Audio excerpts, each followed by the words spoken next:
में ज्ञान है ये समझना पड़ेगा। अगर हम दुःख मिटाना चाहते हैं तो ज्ञान का उपयोग बंद करना पड़ेगा। पढ़ाई करके हम स्वस्थ होते हैं, स्वास्थ्य अच्छा होता है, असता वेदनीय कर्म का उदय नहीं होता है। तो कर्म को दोष नहीं दे सकते हैं, कर्म सदा असता वेदनीय कर्म का उदय नहीं रहता है।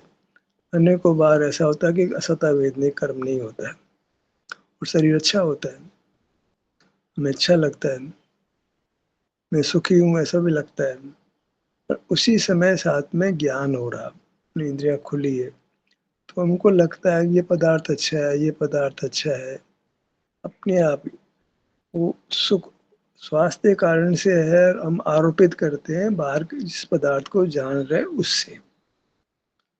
कोई पदार्थ वो सूंघ रहे हैं, कोई अच्छे पदार्थ को देख रहे हैं, उसमें कुछ सुन रहे हैं, कोई भी ज्ञान चल रहा, तो उसमें क्या होता है कि सुख अपने से होता हुआ भाषित नहीं होता, पर पदार्थ से होता हुआ भाषित होता है। अस्वस्थ होते तो भ्रम नहीं होता, क्यों ज्ञान नहीं होता, हम अपने वेदना में पड़े रहते तो भ्रम पैदा नहीं होता। स्वास्थ्य तो हमारा स्वरूप है, उसमें साथ में अगर ज्ञान नहीं होता पदार्थों का तो भी भ्रम पैदा नहीं होता। हम अपने में ही होते, सुख का अनुभव करते रहते। भ्रम पैदा कब हुआ कि हमारा स्वरूप व्यक्त था, व्यक्त रहता है अनेकों बार, उस समय पदार्थ जानने में आ रहा है, उस पर सुख आरोपित हो जाता है, फिर उस पदार्थ को जुटाने का प्रयत्न करने लगते हैं। और कोई पदार्थ तो खुद भी अनुभव में आता है, तो वो तो स्वास्थ्य को भी, सुख को भी नष्ट कर देता है।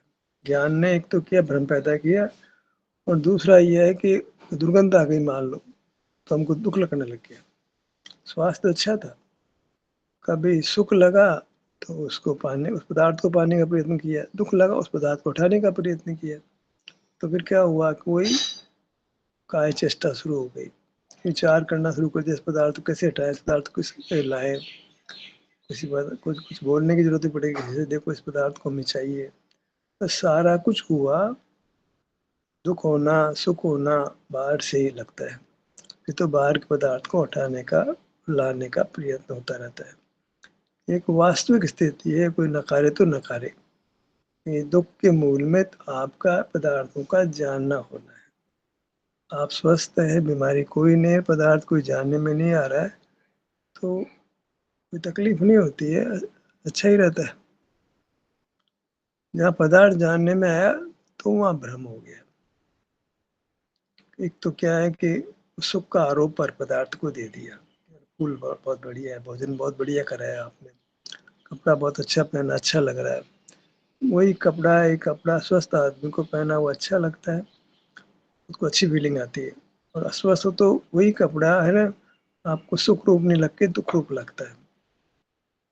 क्योंकि सुख दुख का संबंध तो निमित्त में संबंध अंदर कर्म के साथ में, विपरीत पदार्थ है तो उसी समय हमको जो है वो असत वेदने का उदय समझ लो, कुछ मानसिक दुख हो जाता है। असत वेदना क्या कहें, हमको वो प्रिय नहीं होता, मोह के उदय में कोई हर पदार्थ प्रिय नहीं होता है, कोई पदार्थ प्रिय होता है, कोई पदार्थ अप्रिय होता है।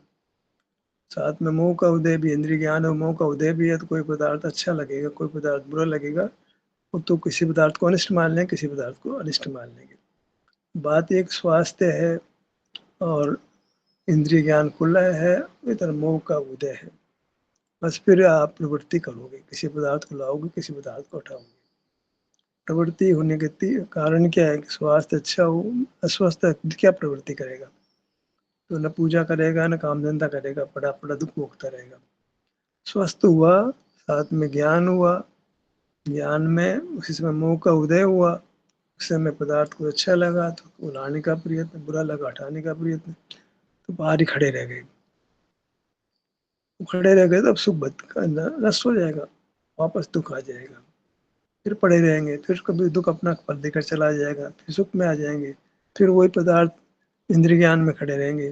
पदार्थ अच्छे लगेंगे लाने का प्रयत्न करेंगे, बुरे लगेंगे हटाने का प्रयत्न करेंगे। तो क्या करें, स्वास्थ्य की स्थिति में तो सिवाय भोगने के कोई प्रयत्न जैसी कोई बात होती नहीं है। जो प्रयत्न करेंगे उसमें जोखिम ही है। यदि पर पदार्थ का आश्रय लेंगे तो दुख मिटने की गारंटी नहीं, दुख बढ़ भी सकता है, बढ़ेगा ही समझ लो आप। वो पर्दा हुआ तो दुख गई। परद्रव्य से सुगति नहीं होती है, दुर्गति होती है। तो डॉक्टर है वो या दवाई है तो परद्रव्य दुर्गति होगी आपकी, विज्ञान नहीं मानेगा। हमारा आगम तो यही कहता है चूंकि दवाई है, डॉक्टर है, ये परद्रव्य है, भोजन है, पानी है, मकान है, वस्त्र है, सब परद्रव्य है। इनको उपयोग में लोगे तो दुर्गति होगी।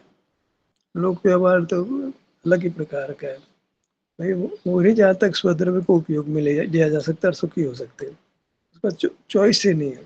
स्वद्रव्य को उसने पहचाना नहीं लोक ने, तो परद्रव्य को उपयोग में लेता है। और स्वद्रव्य मूर्त मिला तो उसको उपयोग में लेता है।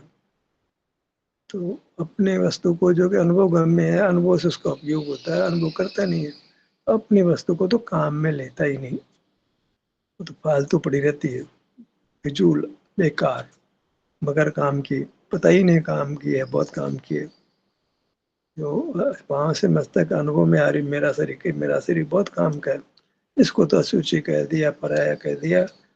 तो संपत्ति जो वास्तविक थी उसको तो अपने स्वामित्व रखा रखा ही नहीं, उसके संवितक तो बने ही नहीं।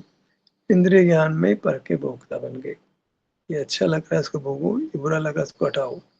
अच्छा बुरा लगना भी मोह कर्म के उदय के अधीन, हमारे हाथ में नहीं।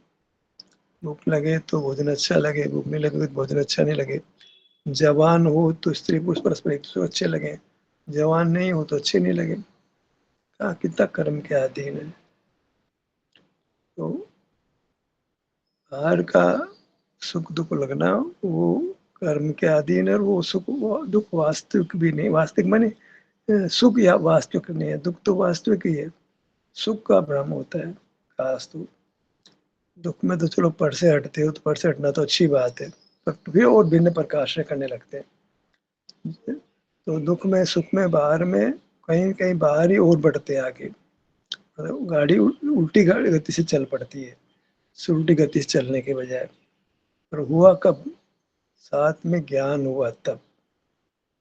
ज्ञान ना हो तो पदार्थ अच्छे बुरे नहीं लगेंगे, तो उनको हटाने लाने की बात ही नहीं रहेगी, अपने आप ही अपने में ही होंगे। ये ज्ञान या शुद्धि है, जैसे धातुओं में कुछ भिन्न चीज मिली होती है, अशुद्धि है। हमारे तो जीव में अशुद्ध जीव जैसी होनी चाहिए ना। मूल अशुद्धि है, साथ में ज्ञान का होना। इंद्रियों का तो निमित्तपना ही है, वास्तव में तो ज्ञान कहते हैं इंद्रिया तो निमित्त मात्र है। ज्ञान तो हमारा अपना परिणाम है, हम अपने परिणाम से ठगाए जाते हैं। हालांकि वो पराधीन है, लेकिन परिणाम तो अपना ही है। उत्कल का परिणाम तो नहीं है आंख से दिखना, हमारा परिणाम है। हमारा ही परिणाम, हम उससे ही तो दुख पा रहे। तो हमको हमारे परिणाम का त्याग करना चाहिए। वो परिणाम क्या है? मूल पदार्थों को देखना, जानना, फिर अनेक प्रकार से उनको उपयोग में लेना। कार को उपयोग में लेते हैं, मकान को, वस्त्र को, परिवार को, समाज को, मित्रों को, सबको काम में लेते हैं। कितने प्रकार की चीजें काम में लेते हैं। जितना जितना पुद्गल है वो सबको काम में ले रहे।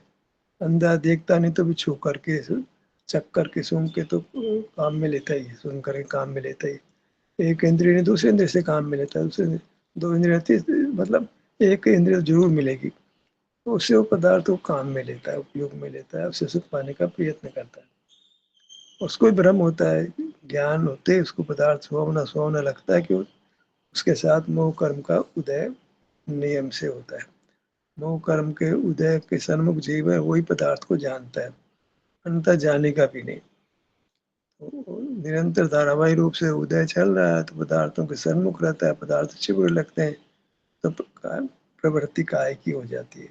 अपने हिसाब से काय चेष्टा करके, विचार करके, बोल करके दुख से मुक्त होने का प्रयत्न करता है। पर पदार्थ का आश्रय करके दुख मिटाना चाहता है, आग से ही आग को बुझाना चाहता है। ऐसी स्थिति हो रही है हमारे। तो तत्काल कदाई मिटती हुई दिखाई भी पड़ती है, लेकिन वो और ज्यादा तेज हो जाती है। अग्नि में घी डालो, बुझता हुआ दिखाई देता है अग्नि, लेकिन फिर और ज्यादा तेज हो जाता है। ऐसे ही हमको लग रहा है कि आग बुझी है, कुछ नहीं बुझी है भैया। तुमको दिख रही है बुझी नहीं, देखो तो एक समय बाद क्या होता है। ऐसे विषय सेवन से हमको लगता है कि दुख मिटा है, तत्काल ही भयंकर दुख हो जाता है, मरण तुल्य हो जाता है। आत्मघात कर लेता है। बहुत शराब पीता है, बहुत नशे की चीज खाता है, अच्छा लगता है, लेकिन होश को बैठता है, ऊपर से कहीं ऊंची मंजिल से कूद जाता है। बहुत पैसे वाले एक्टर एक्ट्रेस या आप सेठ, इतना पैसा होता है और गलत दर्शन हो जाता है, बहुत आकुलता हो जाती है। पैसे का रोग हो जाता है, पैसा घट गया तुम सब क्या करें अब, पैसे की आमदनी कम हो गई तो क्या करें। उसको बहुत पैसा हो तो याद नहीं आता है पैसे की आमदनी कम हो गई, ये याद आता है। तो डिप्रेशन में आ जाता है, अब क्या करूंगा, अब क्या करूंगा। नौकरी छूट जाए तो पैसा बहुत है तो अब क्या करूंगा, आत्महत्या कर ले। मतलब कि अब बाहर में खड़ा जीव कब अपने को अपना घात कर लेगा, कोई ठिकाना नहीं है। कभी परिचर्या कर लेगा, कोई ठिकाना नहीं है। दुख मिटाने के लिए बाहर खड़ा, दुख मिटाने के लिए अनेक उपाय करता है, कितने उपाय उसको कष्ट में डाल देते हैं। सारे कष्ट में डालते हैं असल में तो। कोई कोई में ऐसा लगता है कि टेम्परेरी दुख में निवृत्ति हो गई, और बढ़ के आता है। करना क्या है भैया, परावलंबन छोड़ो। आपको उपादेय है और आप अपने अपने क्षेत्र में आता है तो सुख लगता है, बस यही तो मार्ग है। अपने क्षेत्र में आ जाओ, उसके लिए आंख की जरूरत नहीं है। आंख से मस्तक अपना क्षेत्र हमारे अनुभव में संवेदन में आता है, बाल गोपाल सबको ही आता है। इंद्रिय ज्ञान में नहीं आता, पर इंद्रिय ज्ञान तो ज्यादा नहीं रहता है। इंद्रिय ज्ञान से छूटता ही है, उसको अपने क्षेत्र अनुभव में आता ही है। जो आता है उसको महत्व नहीं देता है, इंद्रिय ज्ञान करता है उसको महत्व देता है। आदत ही बुरी पड़ी है। आंखें खोल के पढ़ने में तो जोर पड़ता है, सुनने में भी जोर पड़ता है, कहीं ना कहीं उसमें बल का प्रयोग होता है, तो उसमें तो तकलीफ है। चेष्टा है, इंद्रिय ज्ञान में भी चेष्टा है, मनोरंजन काय की प्रवृत्ति में भी चेष्टा है। और चेष्टा जीव का स्वभाव नहीं है। स्वरूप में विश्रांत सुख का अनुभव करना ये जीव का स्वभाव है। जहाँ कोई चेष्टा नहीं, तो मत चेष्टा मत कर, सिखाता है। चेष्टा मत कर, विश्राम कर। तो राग मत कर, द्वेष मत कर, नहीं पदार्थों को मत जान, विचार मत कर, बोल मत, काय चेष्टा मत कर, ये कहना था। अशुद्ध प्राण मत कर, तो राग को अशुद्ध प्राण में शामिल नहीं किया। इंद्रिय ज्ञान को, मनोरंजन काय की चेष्टा को अशुद्ध प्राण में शामिल किया। आप विचार करते हो, बोलते हो, काय चेष्टा करते हो, 5 देव से जानते हो, इसको मेटो। राग द्वेष मोह मत करो, आसक्ति मत रखो पदार्थों में। जानने में कोई तकलीफ नहीं है। ये खोटी देशना बहुत चल रही है, सारी दुनिया में चल रही है। ज्ञान में कभी विषय दुख होता है, कभी नहीं होता है, विषय सुख लगता है। तो ज्ञान को दुख का कारण कैसे माने। ज्ञान में तो वो विषय विषय सुख बहुत भोगता है। तो ज्ञान दुख का कारण है, ज्ञान मत कर तो गर्दन पकड़ लेगा, मेरे सारे सुख छुड़ाओगे अब। मैं सुबह जन्म से लेके अब तक विषय सुख तो भोग रहा हूँ मैं, और ज्ञान से भोग रहा हूँ। तो तुम ज्ञान को मेरा हटाओगे तो मेरा सुख हट जाएगा, एक नया सुख पैदा हो जाएगा जो स्वाधीन होगा, ऐसी खबर नहीं है। ज्ञान को मिटूंगा तो सुख चला जाएगा। सबको, पंडित को, मुनि को यही लगता है, औरों को तो लगे ही लगेगा।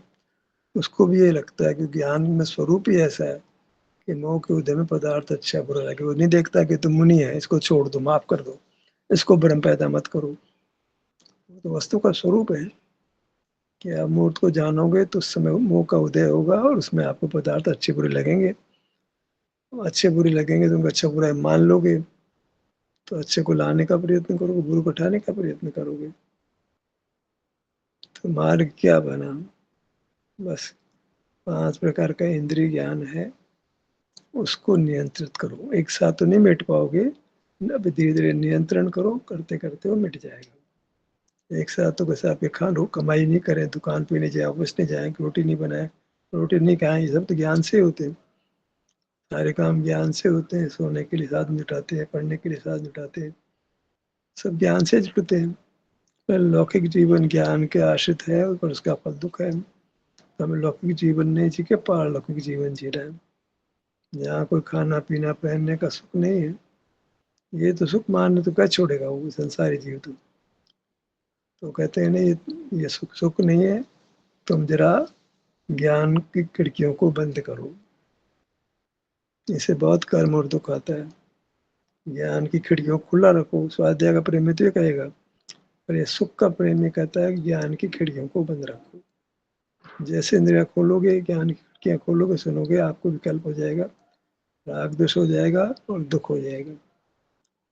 मोह कर्म काम कब नहीं करता है? मोह की सेना को जीतने का उपाय प्राप्त कर लिया। कैसे कर लिया? मत ज्ञान को मर्यादा में लेकर, ज्ञान को रोककर मैंने मोह की सेना को जीतने का उपाय प्राप्त कर लिया। मन वितराग होने का मार्ग उपाय कर लिया, निर्बंध होने का मार्ग मैंने प्राप्त कर लिया है।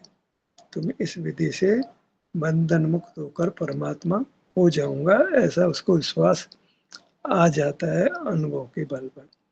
जब वो बाहर नहीं देखकर अपने विस्तार में होता है तो उसको रागादिक दुख नहीं होता और एक अलग शांति प्रकट होती है।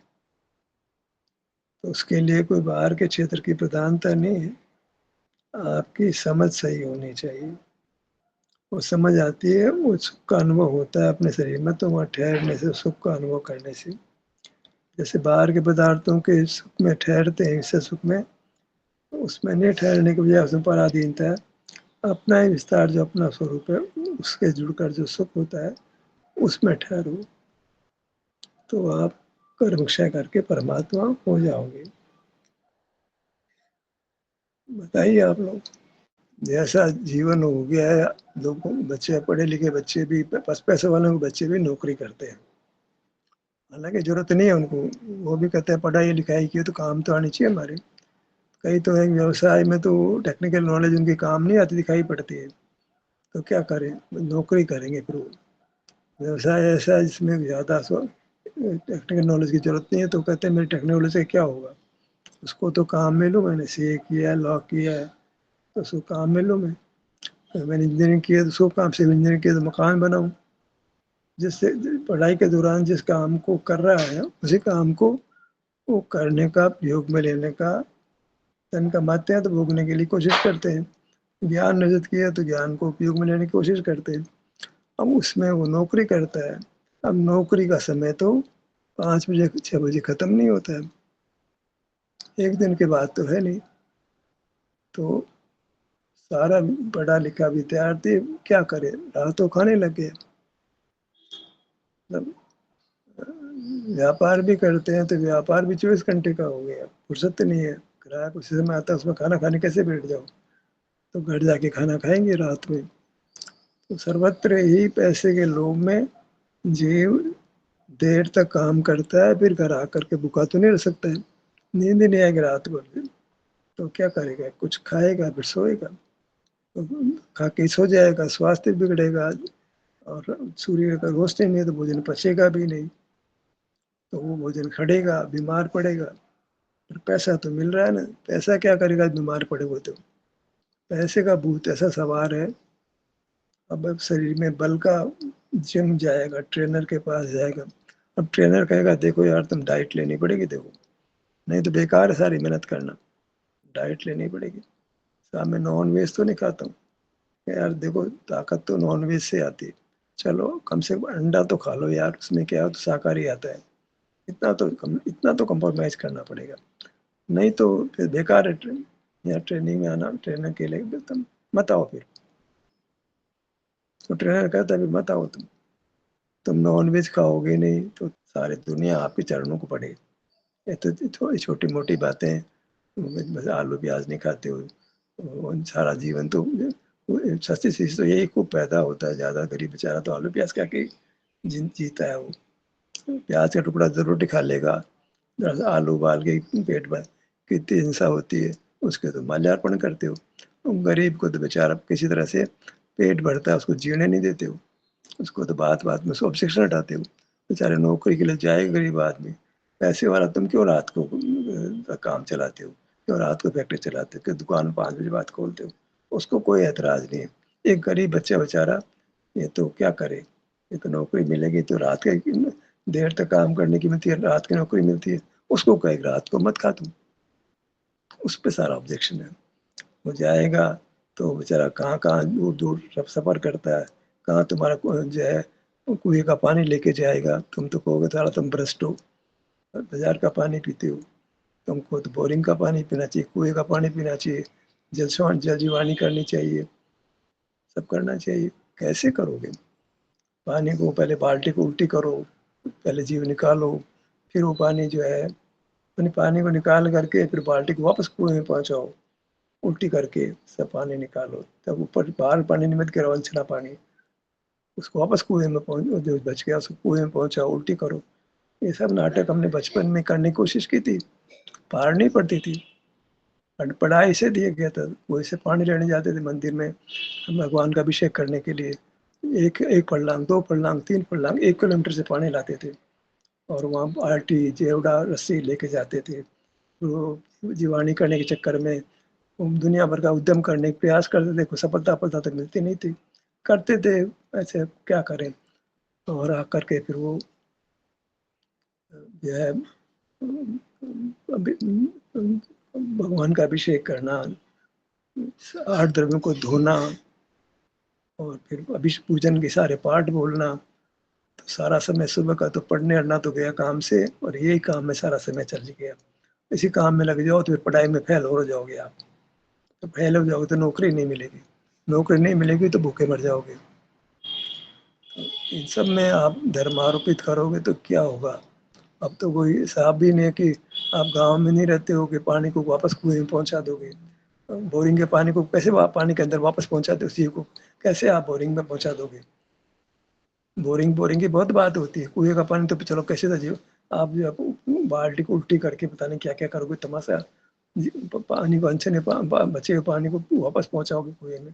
ये बोरिंग का पानी कैसे पहुंचाओगे। जैनियों को, क्रियाकांडियों को बताओ भाई कैसे मोक्ष मार्ग होगा हमारा। तो जीने दोगे कि हमको मारोगे, तुम तो कुछ नाटक कर लोगे। आम आदमी से कैसे नाटक करेगा, तुम्हें कौन सा शांति मिलेगा नाटक करने से। तुम पाओ तो पुजवा ले रहे हो, बाकी कुछ नहीं मिल रहा तुम्हारे को। सम एक आध लोग इस बार पढ़ो, इसके बाद थोड़ा सा बोलने की कला है तो उसका पेट तो भर जाएगा, बाकी तो भूखे ही मर जाएंगे। जिसको थोड़ा शास्त्र ज्ञान नहीं है, थोड़ा बोलने की कला नहीं आती है, वो जिनवाणी की क्रिया का पालन करेगा तो पता लगेगा 35 से 33-40 साल में तो ऊपर पहुंच गया। क्या करेगा बेचारा, रोटी नहीं मिलेगी उसको तो मर ही जाएगा, और क्या होगा। अब कांड का मैं इतना निषेध करता हूँ। कोई बच्चे हैं क्रियाकांड करने वाले, एक आध 2-4 लोग हैं जो उद्यम मचाते हैं, बाकी लोग सब ठिकाने आ गए। और क्रियाकांड करने वाले भी बहुत मॉडर्न सुविधाओं का उपयोग करते हैं। हाँ, बहुत आध्यात्मिक सारा भौतिक जीवन है। क्रियाकांड कर पढ़ा लिखा है ना, वो क्रियाकांड भी करता है और सारी भौतिक नॉलेज को भी, पूरे भौतिक साधनों को भी काम में लेता है। जब ये भौतिक साधनों को काम में लिया तो कहाँ जैन धर्म रहा, पर का तो इतना उपयोग कर लिया तुमने। हम तो पर का उपयोग करना पराश्रय मान रहे हैं, तुमको उसमें तकलीफ नहीं लगती। पर को जान भी रहे हो, उपयोग में भी ले रहे हो, उसमें तुम्हें डर भी नहीं लगता है। तो हम कहाँ स्वस्थ समझेंगे, शास्त्र ज्ञान शब्दों का ज्ञान बांट करके स्वाश्रय हो जाएगा तुम्हारा। वो पर का उपयोग कर रहे हो और अपना आश्रय करना जिसमें पर का उपयोग ही नहीं है, शब्दों का उपयोग ही नहीं है, वो उसमें कोई क्रियाकांड ही नहीं है। वो धर्म जो है ऐसा है, उसको तो जानता भी नहीं। नाम तो बहुत कमाता है, कहते सब उनके शिविर में 200 आदमी आते, 500 आते, 1000 आदमी आते, संख्या से माफ करोगे क्या भैया। धर्म तो विरल जीवों का काम है। शब्द को आज सुख सुख ऐसा विकल्प नहीं करते हैं, काम करते हैं, बातें नहीं करते। भाई आंखें बंद की अपना शरीर में आ गए, हम शरीर में है, अब आंखें बंद के शरीर में है, और हमको अच्छा अनुभव करने लगा। अब जो आदमी शब्द नहीं जानता है, सुख नहीं जानता है, हैप्पीनेस नहीं जान पड़े, तो उसको सुख नहीं हुआ क्या। तो हम बार बार सुख शब्द को रटते रहे तो उसे शब्दों में रहे ना, कि शब्द तो एक शब्द भी शब्द वो छोड़ना पड़ेगा ना, शब्दातीत होना तो एक शब्द भी नहीं चलेगा ना। सुख भी एक शब्द है, हमें तो अनुभव में वो शब्द नहीं है ना। सुख नाम का शब्द नहीं, सुख तो है पर सुख नाम का शब्द नहीं है, ये एक बात है। जब आपको सीमा बराबर। में अकेला कान नहीं है ना, वहाँ सुख भी है ना। अब ये तो अनुभव समझ आ जाती है भाई, कि क्षेत्र है वो सुखमयी है तो वहाँ आपको सुख का अनुभव होता है। आप तो क्षेत्र को आधार बनाते हो, क्षेत्र में आते हो, मिश्री को मुंह लगाते हो तो मीठा मुंह हो ही जाता है, मीठा मीठा बोलना पड़ता है क्या। मिश्री के क्षेत्र के जीभ लगाई, मीठा मुंह हो गया। हम ये कहेंगे मिश्री को जीभ में रखो, ये कहीं मिठास को जीभ में रखो, ऐसा बोलते कहीं। मिश्री को जेब में मुंह में रखो, मिठास को मुंह में रखो कहाँ। सुख का अनुभव करो, तुम तो अपने हाथ पाँव का अनुभव कर लो तो साथ में सुख तो, हाथ पाँव सुख के बने हैं ना। अब ऐसा थोड़ी कहते हैं मिठास को मुंह में रखो, मिश्री को मुंह में रखो, तो ऐसे हाथ का अनुभव करो तो सुख का अनुभव हो जाएगा। हाथ सुख का बना है ना, हाथ का अनुभव करो मैंने सुख का अनुभव करो, अपने आप इम्प्लाइड गर्भित है। मिश्र को मुंह में रखने में ये गर्भित हो गया कि मिठास को आप भोग रहे। जी वहाँ दिक्कत तो ये है कि हम मूर्त अंगूठे से मूर्त अंगूठे तक नहीं आ पा रहे हैं, तो वो ज्ञान, इंद्रिय ज्ञान हावी रह रहा है वहाँ पर, छूट नहीं पा रहे उसको। पर धीरे धीरे छूट जाएगा, थोड़ा सा प्रयास करेंगे तो इंद्रिय ज्ञान छूट जाता है, स्वसंवेदन रह जाता है, सुख का अनुभव रह जाता है, मूर्त की कल्पना खत्म नहीं उत्पन्न होती है। अब मूर्त का है जो कि आज दिन हमने देखा है, आखिर वो चित्त से मैंने उपयोग से हट जाता है, एक शांति का अनुभव रह जाता है। नहीं तो कोई किसी को आराम ही नहीं मिलेगा फिर तो। अद्वैत ध्रुवीमयी है ना, सत का मतलब क्या होता है? उत्पाद में ध्रुविकम सत, सद्रव्य लक्षण, सत अस्तित्व तो एक ही बात है ना। तो उसमें उत्पाद में भी गर्भित है, अस्तित्व में सब कुछ आ गया, क्षेत्र क्षेत्र में सुख का परिणाम वो सब आ गया साथ में। अस्तित्व अकेला क्षेत्र नहीं है, अस्तित्व उत्पाद में ध्रुवीमयी है। हमें न सांख्य होना न बौद्ध होना है, जैन ही रहना हमको। हम जैन ये में ठीक है। मना नहीं करे, जैन में जो खराबियां आ गई ना जी उसको मना करते हैं। जैन एक उत्कृष्ट शासन है, अनुभव स्वानुभूति प्रसिद्ध व्यक्तियों द्वारा चलाया गया है, पर कुछ लोगों ने विकट स्वानुभव किए ही जैन मार्ग को विकृत कर दिया है। मुंह से बोलना लिखना पढ़ना तो आसान काम है ना। एक इस स्मारक में विद्यार्थी आता है, 5 दिन प्रवचन करता है और उसको कुर्सी पे बिठा देते हो, भाई तो बोल सब शास्त्र पढ़, तो कुछ भी व्याख्या करता है। हम जैसे लोग जिन्होंने शास्त्र नहीं पढ़े उसको हाथ जोड़ते हैं, उसे खाना खिलाते हैं, उसकी प्रशंसा करते हैं, उसको पैसा देते हैं। बिगड़े तो हम है ना, तैयार कर रहा हूँ बिगड़ा हुआ है, तो वो गलत पढ़ाता है, हमको जानते नहीं, हम उसके प्रभाव में बह जाते हैं। सबसे बड़ा दोस्त तो गुरु का ही है, धर्म को विपरीत करते हैं। लेकिन उपदेश मत दे, उपदेश ग्रहण कर तू, तो पहले सच्चा गुरु ढूंढ और उपदेश ग्रहण कर, पहले उपदेश मत दे तू, पहले खुद तो मार्ग समझ ले, फिर मार्ग बता। अनुभव से पहले मार्ग प्रकट कर, अब बोलना तू। अनुभव के पहले कुछ शास्त्र ज्ञान करके तो प्रवचन करने लग जाता है, यह बहुत बड़ी भूल है, यही हो रहा। बिना अनुभव के शास्त्र ज्ञान के आधार पर प्रवचनकार खड़े हो जाते हैं, तो उससे किसी का भला नहीं होता है, बहुत लोग जुटते भी नहीं है।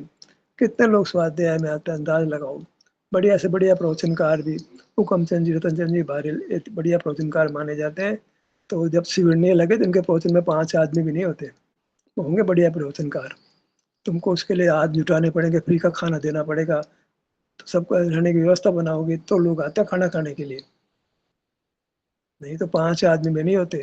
पूरा बापूनगर जैन समाज जैनों से भरा पड़ा है, और जब हुकमचंद जी बारिल प्रवचन नहीं करते क्योंकि तो कोई आएगा ही नहीं, शिविर लगेगा तो ही नहीं, तो इधर तो भागते फिरेंगे जहाँ भीड़ आती है, जहाँ बुलाएंगे वहाँ जाएंगे, पब्लिक आएगी तो आपकी बात कहोगे, नहीं तो महिमा कहाँ से होगी। नहीं तो घर में बैठे रहेंगे, प्रवचन नहीं करते हैं क्योंकि आने वाला ही नहीं कोई भी। हम कहें देखो हम आपको सुनेंगे, नहीं सुनेगा आपकी बात, उन पर नहीं सुनेंगे, 4 आदमी में नहीं बोलते हैं वो। हम तो बहुत नजदीक रहे हैं ना, तो ऐसे प्रवचन नहीं करते हैं वो। और हम है ना श्रोता, आपके बोलो ना, आप नहीं प्रवचन करेंगे। एक ऐसी स्थिति थी जब प्रसिद्धि नहीं हुई थी, तो फिर कम लोगों में भी प्रवचन करते थे। मैं तो उनको उस समय सुना है जब रतनचंद जी भी नहीं आए थे, हुकमचंद जी थे, पूरमचंद जी गोदिका थे, एक आध जना और होता होगा, और या मैं होता होगा। 3 बनों के बीच में हुकमचंद जी प्रवचन करते थे बालगोंद पाठमाला पर। मेरी उम्र 14 साल की रही होगी, 14-15 साल की। हुकमचंद जी स्मारक आए आए तो 3 आदमी के बीच में प्रवचन करते थे उस समय, अब नहीं करते थे, बड़े हो गए तब। तो अकल खराब होती जाती है उसकी, जो साथ पढ़ता है उतनी अकल अच्छी नहीं होती, खराब होती जाती है उसकी, मत खड़ा हो जाता है। तुमको भाई एक जीवन ठीक नहीं है, अकेला आत्महित के लिए प्रवचन होता है, परहित के लिए प्रवचन नहीं होता है। मेरे को संतोष मिलता है, पैसा नहीं चाहिए मेरे को, पैसा तो मैं खुद दे दूंगा मैं, तो ये बात करने में मुझे अच्छा लगता है, इसलिए बात करते हैं। पैसा तो हमसे ले लो, पैसा किसको चाहिए। पर ये प्रवचनकार तो पैसे को लेने के लिए जाते हैं, आपको बुलाते हैं, आपको पैसा देते हैं। हम भी प्रवचनकार कहता है देखो इतने मैं नौकरी छोड़ के जाऊंगा, इतनी मेरी छुट्टियां लगेगी, उसके पैसे दो, और इसके अलावा भी कुछ रेमुनरेशन देने में क्यों आऊंगा आपको। सारा कमर्शियल है, बिजनेस होता है वो तो। मुझे पढ़ाने की क्या करें, वो कहेगा यार मैं ठीक बात तो है, हमको सुनना है, प्रवचन करना है। वो कहता है मैं काम धंधा करूँ, तुम प्रवचन करने हो, हमारे बच्चों को पढ़ाने आ जाओ। अरे भाई काम करता हूँ यार, बच्चों को पढ़ाने कैसे पढ़ाना, हमको तो बच्चों को खुद तो पढ़ा नहीं सकते, किसी विद्वान से पढ़ाना है, ये अंदर में खुद पढ़ लो ना, खुद पढ़ा दो ना बच्चों को, पंडित क्यों लगाते हो? माँ बाप तो पढ़ना नहीं चाहते, बच्चे पढ़ा दे, प्रवचनकारी पढ़ा दे, वो पंडित पढ़ा दे। तुम भी तो कुछ, तुम्हारे भी गांठ में अकल है, बच्चे पैदा कर दिए कुछ, तुमको उसने बच्चों को मोक्ष मार्ग देने का, बताने का। शंकर दोस्त तो बता रहे, तो फल बता रहे, ज्ञेय ज्ञायक में ज्ञेय ज्ञायक का मिश्रण हो जाता है। तो मूर्त पदार्थ जानने में आ रहा हो, मूर्त पदार्थ आपके भीतर ज्ञेय आकार हो गया, तो एक आप भी एक अलग प्रकार के, आप में भी एक ज्ञेय बन गया, तो ज्ञेय जैसा ज्ञान ज्ञेय हो गया हो। ऐसे ऐसे ही होता है कि दर्पण में मैं ही खड़ा हूँ, ऐसा हो गया। मैं दर्पण में तो नहीं खड़े हो, लेकिन शंकर दोष खड़ा हुआ, देखो ये मैं खड़ा हूँ, फोटो के अंदर भी मैं खड़ा हूँ, ऐसे। तो एक मतलब यह है कि वस्तु एक से, मतलब वस्तु ने अपने रूप को ही खो दिया। बहुत सारा दोष ही दोष है, और फिर बंधन तो होता ही होता है। जब हम पदार्थ को जान रहे हैं तो मूर्त के साथ संबंध बन ही जाता है। हाथ हमने फैलाया है तो वो तो आ जाता है। किसी को खाने के लिए बुलाओ तो एक बार बुलाओ, दो बार बुला के तो आ ही जाता है ना वो। तो ऐसे यहाँ तो तत्काल ही है, इधर इंद्रिया खोली नहीं, कर्म आपके भीतर प्रवेश कर जाता है। प्रवेश माने कर्म होना, कर्म रूप हो जाती है, संकर दोष हो जाता है। इंद्रिया माने ये पांच इंद्रिय द्वार है कर्म के आने के। हम तो इनको ज्ञान के द्वार मानते नहीं, कर्म के आने के द्वार है। आंखें हैं, कान है, इन्हीं के माध्यम से कर्म कर्म रूप होता है, कर्म कर्म होना कर्म रूप हो जाती है। ज्ञान नहीं है, कर्म कर्म आने का द्वार है ये। इंद्रियों से ज्ञान का माध्यम नहीं, कर्म आने के द्वार है ये इंद्रिया। हमको ज्ञान आता हुआ दिखाई देता है, ज्ञान होता हुआ दिखाई देता है। अनुभवी जीवों को कर्म आता हुआ दिखाई, दुख आता हुआ दिखाई देता है। भूत को जान रहे हैं तो हम तो कह रहे हैं ज्ञान हो रहा है, ज्ञान हो रहा है, हमारे स्वभाव से हो रहा है।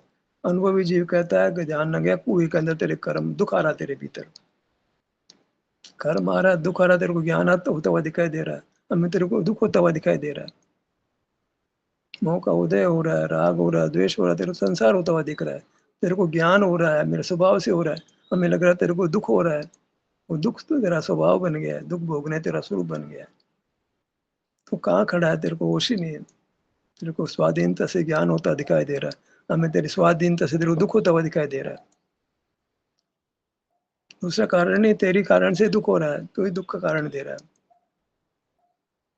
तो ये तो अलग पड़ा है, आप अलग पड़े हो, तो इधर आप में एक परिणाम पैदा होता है, बाकी तो ये तो अलग ही पड़ा रहता है, वो आपके भीतर कहाँ आता है। तो संबंध तो आपके भीतर एक नया अलग परिणाम पैदा होता है, उसका नाम संबंध है। तो ये पुद्गल आ गया, वो तो बन गया, लेकिन ये कहाँ है हमारे भीतर? उसका फल है संकल्पना, मिश्रण तो बाद का है। पहले तो बाहर तो भिन्न पदार्थ ही रहा, फिर वहाँ आपके क्षेत्र में रही कर्मणा कर्म रूप हो जाती है। ये मूल संकर दोष ये पैदा हुआ, मिश्रण हो गया कर्म का। इधर आपने आंखें खोली, उधर कर्मणा कर्म रूप हो गई। नहीं साहब, राग द्वेष मत करो। तुम यार इंद्रिय द्वारों को, इंद्रिय ज्ञान को बंद का हेतु नहीं मानते हो, ज्ञान को बंद का हेतु नहीं मान करके ज्ञान को मोक्ष का हेतु मानते हो। ज्ञान एवं मोक्ष हेतु, तुम तो ऐसा बोलते हो, क्या करें? सब कुछ उल्टा पुल्टा चल रहा है। ज्ञान होते ही बंद होगा, अगला समय भी नहीं लेगा वो। लगता है बने, लगता है ना, असल बात तो ये से डर नहीं लग रहा, तो वही बात होगी ना। कारण से डर नहीं लग रहा, बंधन के कारण को तो निर्जरा कारण मान रहे हो ना आप। ज्ञान से निर्जरा होती है सब में, ज्ञान को चाहे मार्ग में ज्ञान को लिया हमने, उसको मर्यादा में लेने के बाद तो भूल गए। मतलब निश्चय करके, ज्ञान अपने स्वभाव का निश्चय करके फिर ज्ञान को मर्यादा में लेना, अपने सन्मुख होना, हो तो भूल गए। मैं टूल आया था ज्ञान का, समझने की कोशिश की थी हमने, पर उसको फिर मर्यादा में लेना भूल गया, तो गड़बड़ हो जाएगा ना। फिर पड़ता है साधन को काम में लिया, कोई ठीक, कोई बात नहीं, आपने काम में ले लिया। हालांकि जरूरी नहीं है, निसर्ग से भी आपको अपना अनुभव हो जाता है, चलो कोई बात नहीं, कमजोर हो, साधन काम ले लिया। पर साधन को छोड़ोगे तब साध्य मिलेगा ना। लिफ्ट छोड़ोगे तो कमरे में प्रवेश करोगे, लिफ्ट में बैठे बैठे कमरे में थोड़ी चले जाओगे। तो शंकर तो मतलब कुल मिलाकर इंद्रिय की बात कर रहे हैं वो। मूर्त पदार्थों को देखना जानना बंद करो, क्योंकि उसमें संकर दोष खड़ा होता है। वहां तो मूर्त पदार्थों को जानना छुड़ा रहे, और प्रयोजन एक ही है कि देखो जानो नहीं तुम। और हमने देखना जानने को स्वभाव बना दिया, दर्शन ज्ञान स्वभाव ही कह दिया। पूर्वा पर विरोध हो गया कि नहीं हो गया? हाँ हमने